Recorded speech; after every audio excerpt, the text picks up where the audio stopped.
Hey guys, it's Scott. In this we're going to take a look at 2023 points leader Forte and why I think he's going to be the favorite on Kentucky Derby Day, and also why I think he'll be a little bit vulnerable. And first, I'm getting Forte's stats. I'm going to watch some videos of the last couple of races and go into the breakdown. And Forte is 6 for 7 for trainer Todd Pletcher. He checks all the boxes when it comes to record wise. Got a 106 Equibase in Fountain of Youth, 104 in the Kerwin Florida Derby. So he's right up there at the upper echelon on the Equibase scale of speed figures for 3-year-olds. There's not really nothing I would say is a standout speed figure, but they're definitely up there and solid. Uh, we're gonna get to the Fountain of Youth race and watch the Florida Derby, and coming to the Fountain of Youth, this was his first race off his 3-year-old first race of the 3-year-old season, and he's a number 4 horse in this race. You also had Mage, Blazing Sevens, Cyclone Mischief running here. Remember Blazing Sevens was the I believe the Champagne winner last year, going out of 1 turn mile. So it was a decent field, but not nothing that Forte couldn't have beat. And looking at this race, I remember trying to beat Forte just because you don't want to bet a real short price favorite off of a layoff. But after looking at the field, I just couldn't find nothing I was really confident in, and it kind of made it for a bad betting race because you don't want to go back to short price favorite, but you also I didn't really have no long shots I really loved either. You also had Rocket Can in the race. The pace in the race was kind of moderate. They ran 24, 47. Coming around the turn, Forte's going to make a nice move. At the beginning of the race, he was kind of, tucked inside.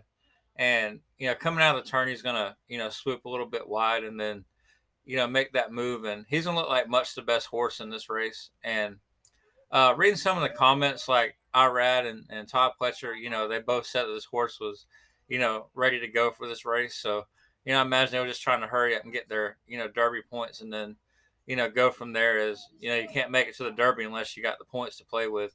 But as you see right here, he's just going to make that nice move around the turn. Uh, what I didn't really like in the race, it's kind of been a history of him, is he doesn't have that same, type of speed like a California Chrome or American Pharaoh or, Justify or, like a Dortmund, some of the other horses like that were really good, but just they was able to set it on trip. He's more of a mid pack horse, and because of that, it's going to be hard to like you could easily run into traffic trouble, and if that's the case, you're going to be at the mercy of other horses, and you could easily lose a race like the Derby because of a bad trip. And for that, I think a lot of people see that as it reminds me more of like Tis the Law and Essential Quality, somebody like that. And, those horses, when you look at what their Derby performance, they finish in the money. And I certainly do think the Forte is a very great candidate to finish, in the superfecta. But as far as for the win bet spot, I can see him almost getting there, like running a really good race and having one little thing, go wrong. And then, in that case, that'll mess up his chances, just like it did Tis the Law or Essential Quality. So, and this race, we're getting to the Florida Derby, and this race, I actually looked like Forte was going to lose the race. I remember, coming around the turn, Mage, who he lost to in the Florida Derby, was coming up, and it looked like Mage was going to win the race. There was a video out there of Jorge Delgado watching this horse, and it's kind of sad because you see Jorge Delgado really thinking that he won the race, for Mage, and then Forte comes at the very last second, but right here, I remember watching this in real time, and I remember thinking Forte is in some serious trouble right here.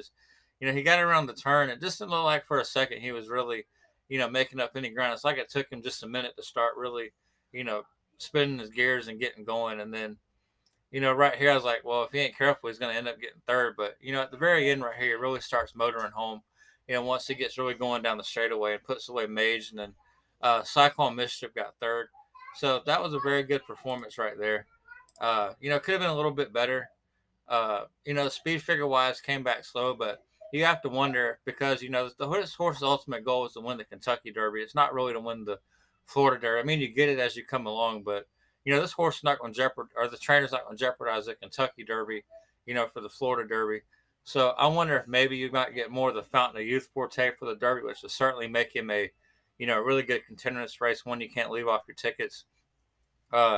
If this is his best effort that's going to come on Derby Day, I think this horse is in some real serious trouble.